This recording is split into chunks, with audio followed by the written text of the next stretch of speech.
हापुड़ के सपनावत में बना ये वैष्णो माता का मंदिर अपने आप में श्रद्धालुओं को आकर्षित करता है।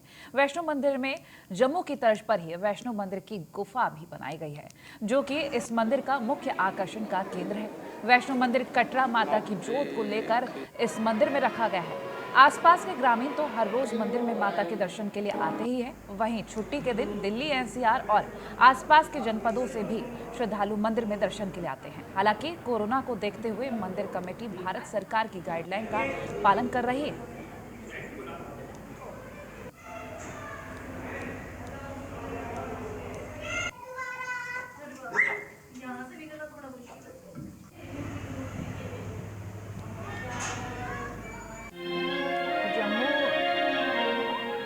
की तर्ज पर ये मंदिर बनाया गया। मां वैष्णो देवी मंदिर को लेकर यहाँ पर जो तस्वीरें हैं भक्तों को अपनी ओर आकर्षित करते हैं। जम्मू की तर्ज पर यहाँ गुफा बनाई गई है। हापुड़ के सपनावत में वैष्णो माता का ये मंदिर 10 साल पहले स्वप्न में माता रानी का दर्शन दिए और ऐसा मंदिर भाव आया कि अपनी जन्मभूमि पर सपनावत में एक छोटे से मंदिर का निर्माण कराना चाहिए। तो बैठ के परिवार में चर्चा हुई। चर्चा होने के बाद सबकी सर्वसहमति से ये निर्णय लिया गया कि ठीक है, हमारी वह जगह बन रही है और उसमें मंदिर निर्माण होना चाहिए। सो मुहूर्त देखकर उसका भूमि पूजन कराया गया। फिर निर्माण कार्य चालू हो गया। 7 वर्ष उसको बनाने में लगे। लोग माँ वैष्णो धाम कटरा से ही जोत लेके आए।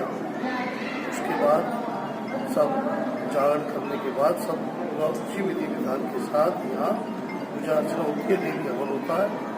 और जो माँ वैष्णो धाम कटरा में है उसी तरीके से यहाँ सारा अंदर मंदिर के अंदर सारा चाहे भैरव मंदिर हो चाहे सब उसी तरीके से व्यवस्था है।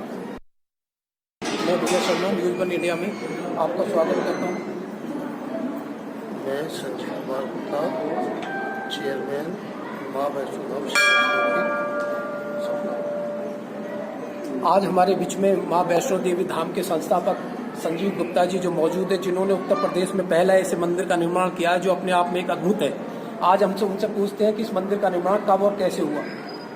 अब से लगभग 10 साल पहले स्वप्न में माता रानी का दर्शन दिए और ऐसा मंदिर भाव आया कि अपनी जन्मभूमि पर सपनावत में एक छोटे से मंदिर का निर्माण कराना चाहिए। तो बैठ के परिवार में चर्चा हुई। चर्चा होने के बाद सबकी सर्वसहमति से ये निर्णय लिया गया कि ठीक है, हमारी वह जगह बन रही है और उसमें मंदिर निर्माण होना चाहिए। सो मुहूर्त देखकर उसका भूमि पूजन कराया गया। फिर निर्माण कार्य चालू हो गया। 7 वर्ष उसको बनाने में लगे। लोग माँ वैष्णो धाम कटरा से ही जोत लेके आए। उसके बाद सब जागरण करने के बाद सब पूरा उसी विधि विधान के साथ यहाँ पूजा अर्चना उनके डेली हवन होता है। और जो माँ वैष्णो धाम कटरा में है उसी तरीके से यहाँ सारा अंदर मंदिर के अंदर सारा चाहे भैरव मंदिर हो चाहे सब उसी तरीके से व्यवस्था है। आपके पास ऐसा मतलब ये ऐसा ख्याल किस लिए आया कि वैष्णो देवी मंदिर ही बनाना है? हम सनातनी हैं और शुरू से ही बचपन से ही कोई ना कोई हर आदमी चाहे वो हिंदू हो, मुसलमान हो, सिख हो, ईसाई हो, सब अपने मजहब को मानते हैं और इष्ट एक है, भगवान एक है। उसको कोई किसी भी रूप में चाहे माने, भगवान एक है। सभी मानते हैं, डॉक्टर मानते हैं, ये नहीं मानते कि कोई ना कोई शक्ति है, आप उसको किसी भी रूप में माने। तो चूंकि हम जाते थे और हमें उन्हीं का वो है कि भाई ठीक है तो माता रानी का हो और उसमें बाकी मेन माता रानी का है, लेकिन बाकी कृष्ण जी का भी है, शिव जी परिवार भी है, हनुमान जी भी है, बाकी पूरा है, लेकिन मेन माँ वैष्णो। जैसे इस समय कोरोना चल रहा है, उसको लेकर आपके क्या कहना है? कोरोना बहुत ज़बरदस्त प्रभाव है। उसके लिए हमें पूरी सावधानी रखनी चाहिए। 2 गज की दूरी और मास्क का पूरा ख्याल रखना चाहिए। जो जो सावधानी है उन सबका ध्यान रखना चाहिए। हमारे यहाँ दोनों नवरात्रों में बहुत बड़ा फंक्शन होता है। जब पहली बार भी लक्खा सिंह ने यहाँ करा था तो कम से कम 30-40 हज़ार लोग यहाँ थे। दूर दूर तक जाम लग गया था, शासन प्रशासन सब हुआ। और अब तो हम बहुत शॉर्ट में कर रहे हैं, चूँकि पूजा डेली होती है सुबह शाम, तो गेट पर ही पूरा मेरे टेम्परेचर चेक करते हैं, उसके बाद सैनिटाइजिंग कराते हैं, उसके अगर इनके उसको विदाउट मास्क आता है तो उसको मास्क प्रोवाइड कराते हैं, और 2 गज की दूरी रखते हुए हम जो भी पूजा पाठ करेंगे पूरे विधि विधान से और डिस्टेंसिंग का पालन रखते हुए, कोविड का पूरा ख्याल रखते हुए उसी हिसाब से करेंगे। हम कोई भी कोशिश ऐसी नहीं करेंगे जिससे कोई दिक्कत हो। ये थे हमारे साथ संजीव गुप्ता जो इस मंदिर के संस्थापक हैं। मैं विजय शर्मा, न्यूज़ 1 इंडिया। आज हमारे साथ वैष्णो देवी धाम मंदिर के मुख्य पुजारी, हम उनसे पूछते हैं कि इस मंदिर में ज्योति रूप किस तरीके से आई। सभी भक्तों को मंदिर के आचार्य की तरफ से जय माता दी। जैसे इस मंदिर की स्थापना हुई तो स्थापना के ठीक पहले 15 दिन की ज्योति मंदिर की लाई गई तो उस मंदिर की ज्योति को लाने के लिए हम वैष्णो देवी गए। वैष्णो देवी से ही ज्योति आई। आज उस ज्योति के काफ़ी साल 3 साल होने लगे हैं, तो निरंतर वो ज्योति जल रही है। ये तो संजीव भाई और राजीव भाई जी के बहुत ही सौभाग्य की बात है कि इतनी दूर से माँ भगवती चलकर इस सपनावत में निवास लेंगे। हम तहे दिल से माँ भगवती का बहुत ही शुक्रगुजार हैं कि इस पावन अवसर पर भी माँ भगवती के दरबार में निरंतर नवरात्रि के समय भी भीड़, और प्लस उसमें जैसे 7 दिन होते हैं 7 दिन ही भीड़ चलती है। विशेष एक एतवार जो है उसमें ज़्यादा भीड़ होती है। तो मैं माँ भगवती से जो प्रार्थना करता हूँ कि सभी के ऊपर कृपा बनाए रखें।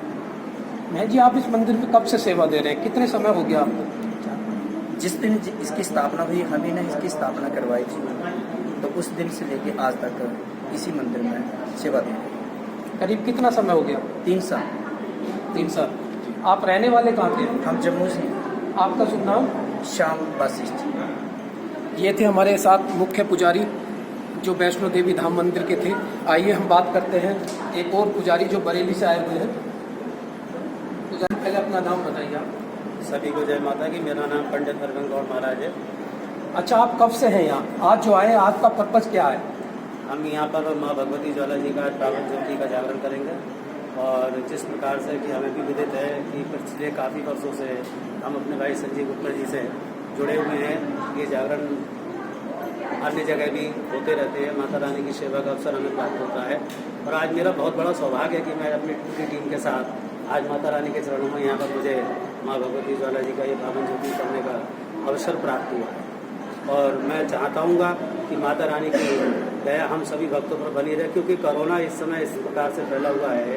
तो माता रानी के चरणों में बस यही प्रार्थना है कि किसी भी प्रकार से अपने भक्तों की रक्षा करें और इस देश की रक्षा करें, और माँ भगवती सभी भक्तों पर अपनी कृपा दृष्टि बनाए रखें। और विशेष तौर से हमारे भाई संजीव गुप्ता जी पर जो इस प्रकार का स्वप्न में दर्शन देकर के इतने बड़े दिव्य मंदिर का निर्माण बनाया है। जिस प्रकार से माता वैष्णो देवी की गुफा है, मैंने पूरे मंदिर का भ्रमण किया आज यहाँ पर। बहुत ही सुंदर गुफा, बहुत ही सुंदर मंदिर और दिव्य मूर्तियों का यहाँ पर स्थापना कराई गई है। और मैं चाहता हूँ कि भगवती माता रानी ज्वाला जी की हम सभी पर, हमारे भाई जी पर, आप सभी पर माँ भगवती की कृपा बनी रहे। और इस माँ भगवती के पावन शुभ अवसर पर हमारे भाई संजीव भाई जी के माध्यम से यहाँ पर एक पुस्तिका का विमोचन भी होगा। संजीव भाई जी हमारी पुस्तिका का विमोचन करेंगे। मंडल की ओर से श्री ज्वाला देवी जागरण मंडल, श्री धर्म शक्ति प्रदोष महामंडल, मैं आलमगीरगंज चमनकोटी बरेली के माध्यम से यहाँ पर भाई माँ भगवती की सेवा में ये